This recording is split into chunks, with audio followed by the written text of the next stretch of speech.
The morning of the auction, a cold front had pushed down from the north overnight, leaving the grass stiff and the air tasting like iron.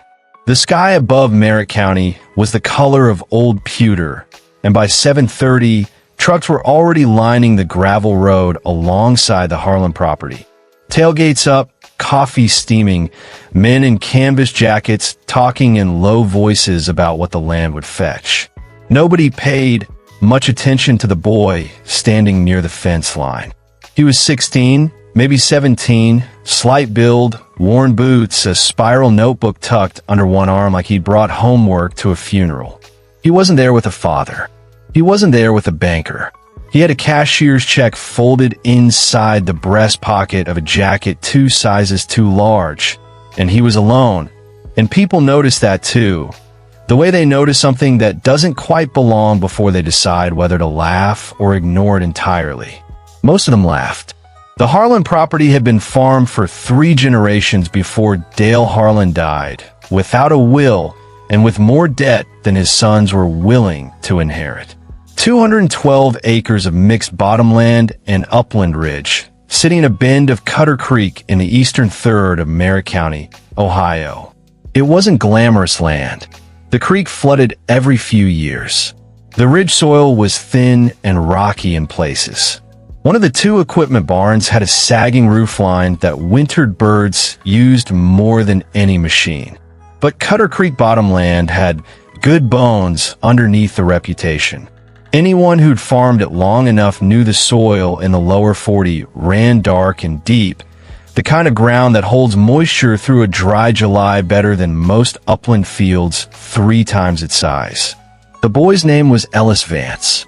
He lived 4 miles east, on a rented 40-acre parcel his mother had been working since his father left when Ellis was 11. His mother, Ruth, grew sweet corn and dry beans, and rented pasture to a neighbor who ran a small cow-calf operation. They were not poor in the way people use that word as an insult. They were poor in the way that means every dollar has already been spent twice in your head before it arrives. Ellis had been watching the Harlan land for 2 years.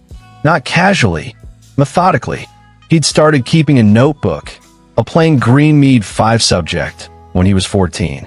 He rode his bicycle along the county road that ran beside the Harlan fields after school, stopping at the same 3 spots each time. He recorded the date, what the crops looked like, how high the creek was, what the field edges showed after rain. He drew rough maps in pencil. He measured the standing water line against a fence post and wrote the numbers down. His mother thought it was a school project at first. Then she thought it was something else, something she didn't fully understand but didn't discourage either. She'd raised a quiet boy who paid attention to things. She figured there were worse qualities in a person.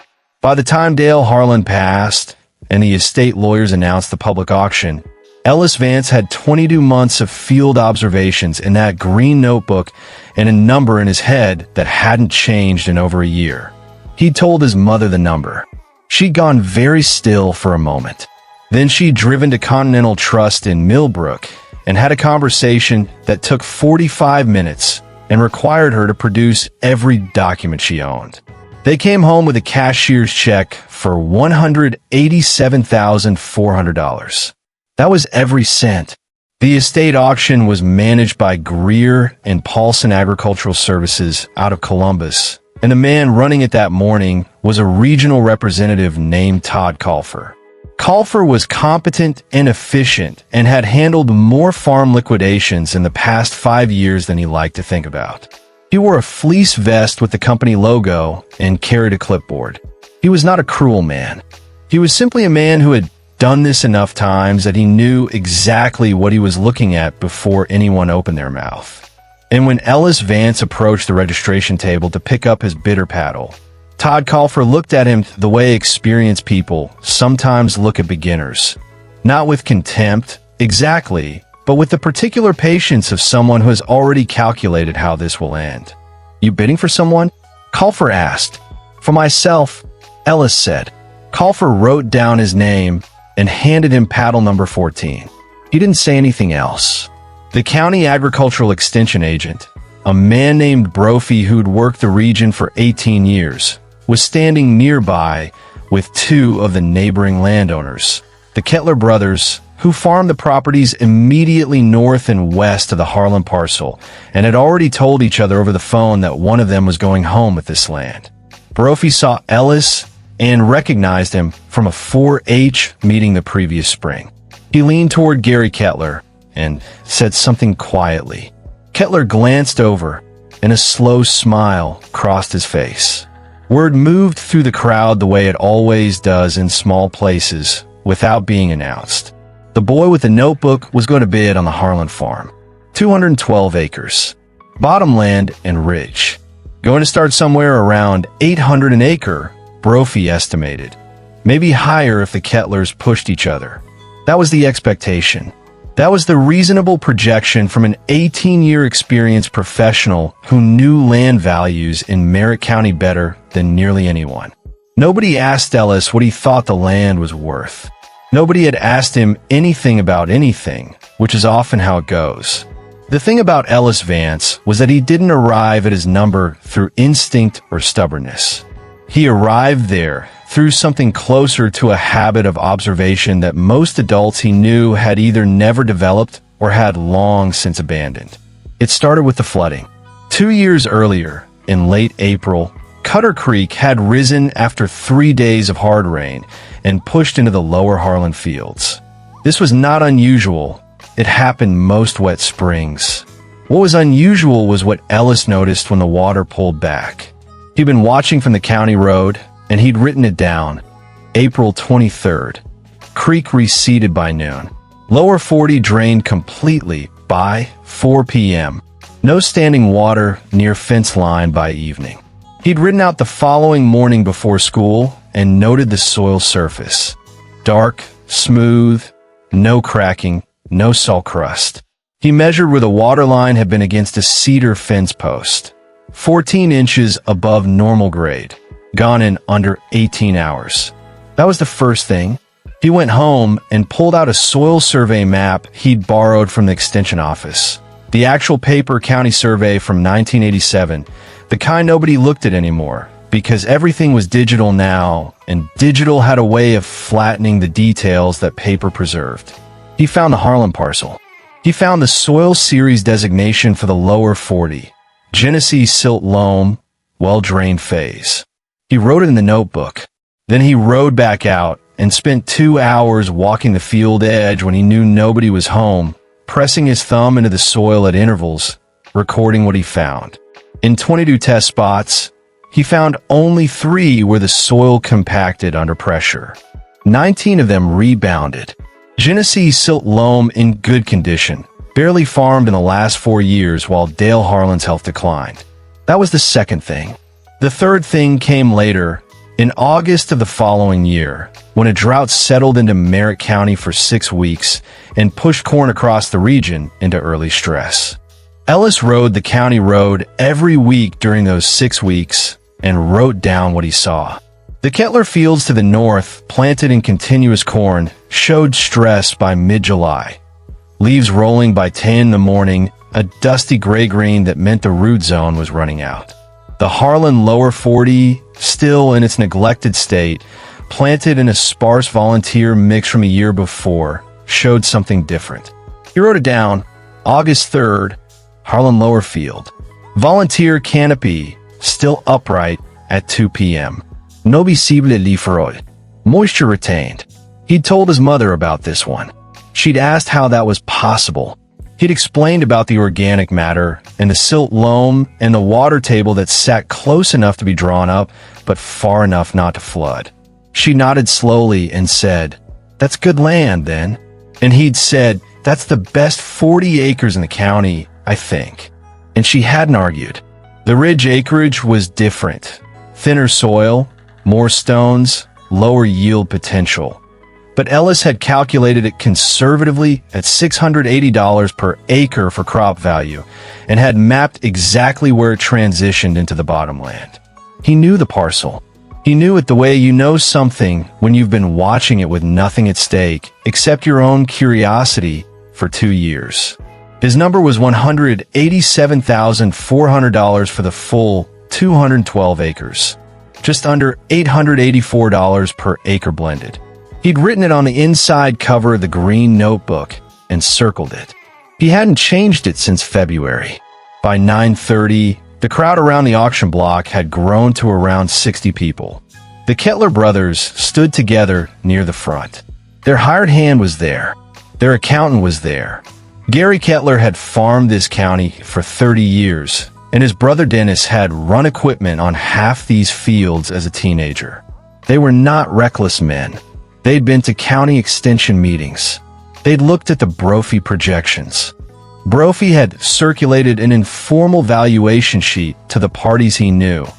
A single-page summary of the Harlan property based on comparable sales in the county over the past 3 years.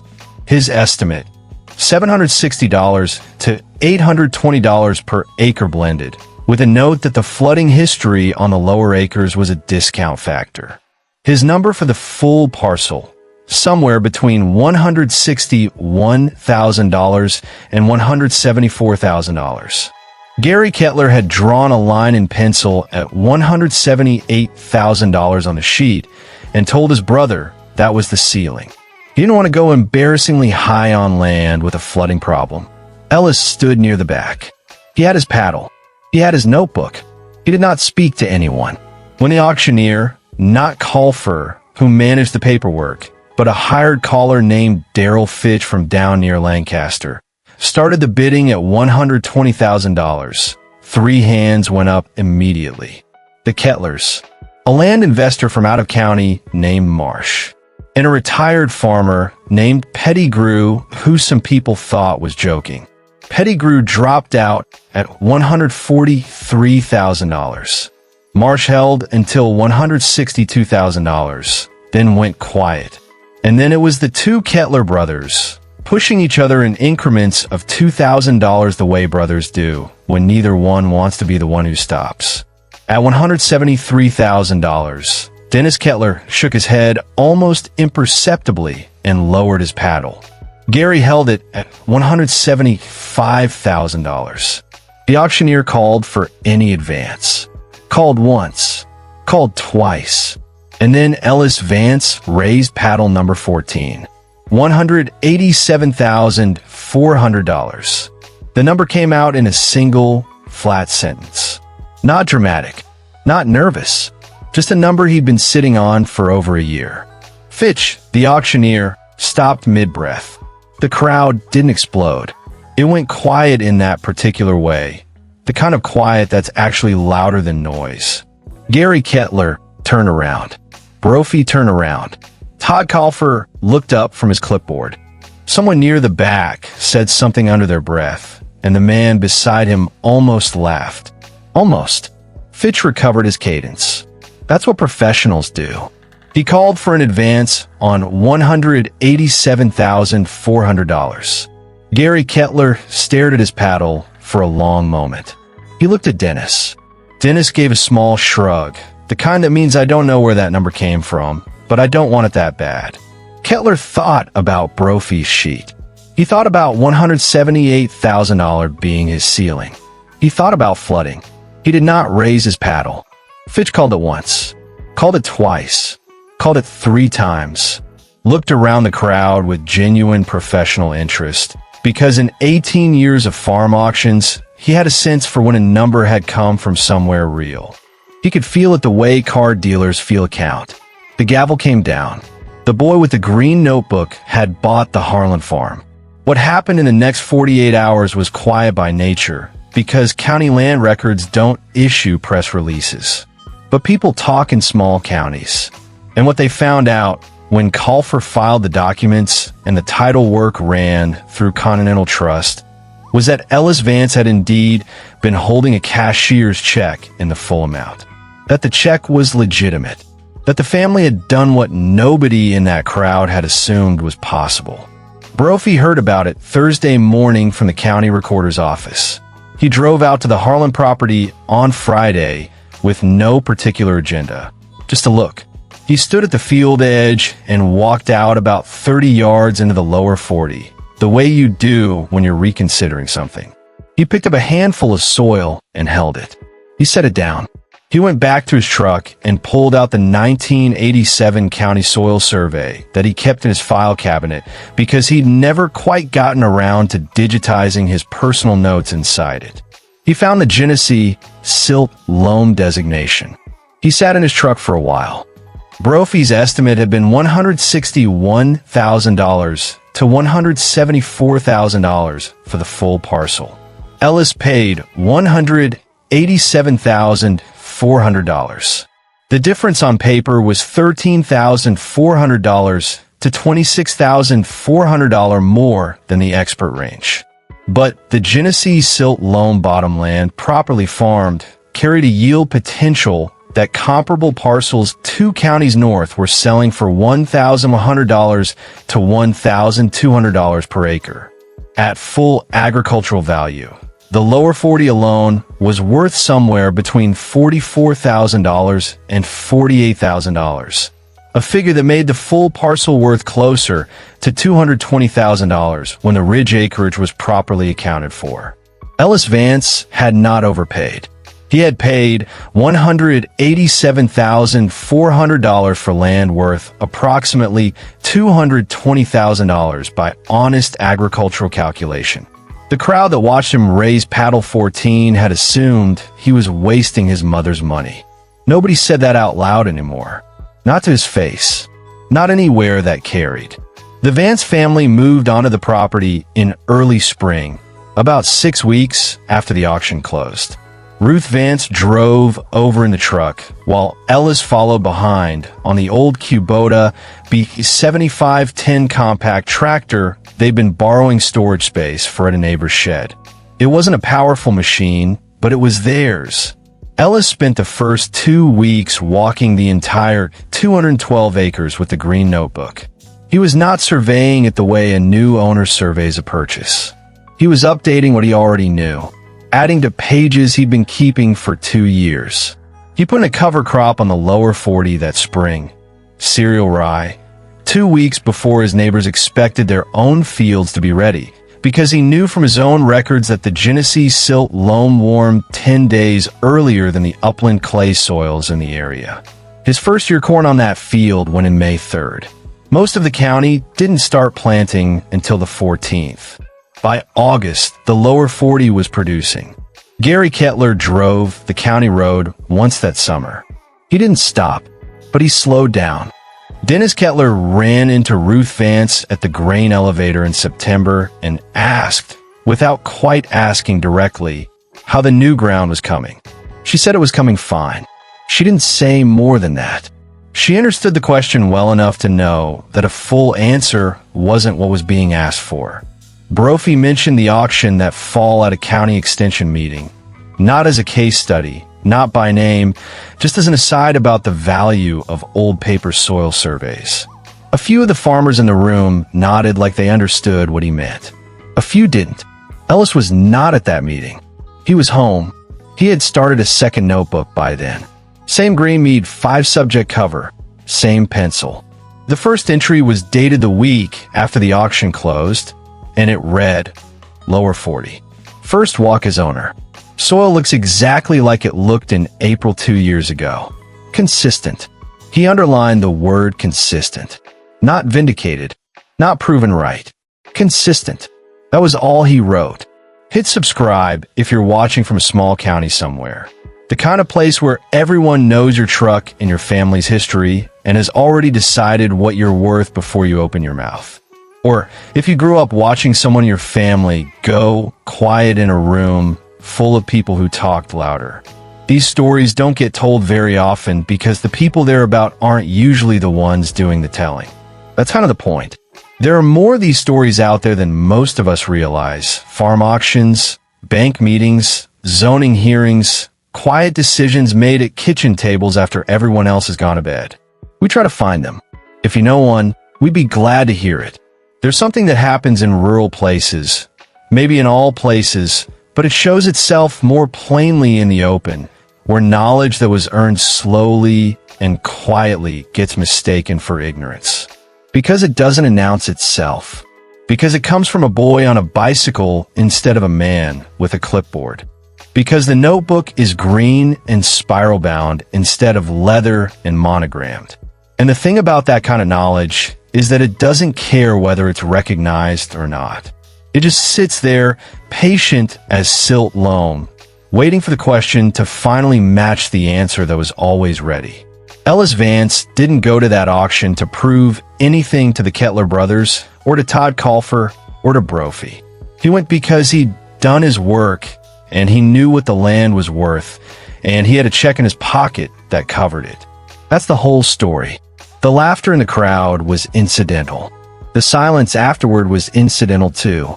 What wasn't incidental was the lower 40, dark and quiet under the November sky after harvest. That first harvest, with the soil turned back and the cover rye just beginning to push through. Ellis walked it once that evening, after his mother had gone inside. He didn't take the notebook. He just walked. There's a kind of knowing that you build up slowly over time by paying attention to things other people have stopped paying attention to, the way water drains, the way soil holds its color, the way a field edge looks after rain. It doesn't make you special. It doesn't make you smarter than anyone else.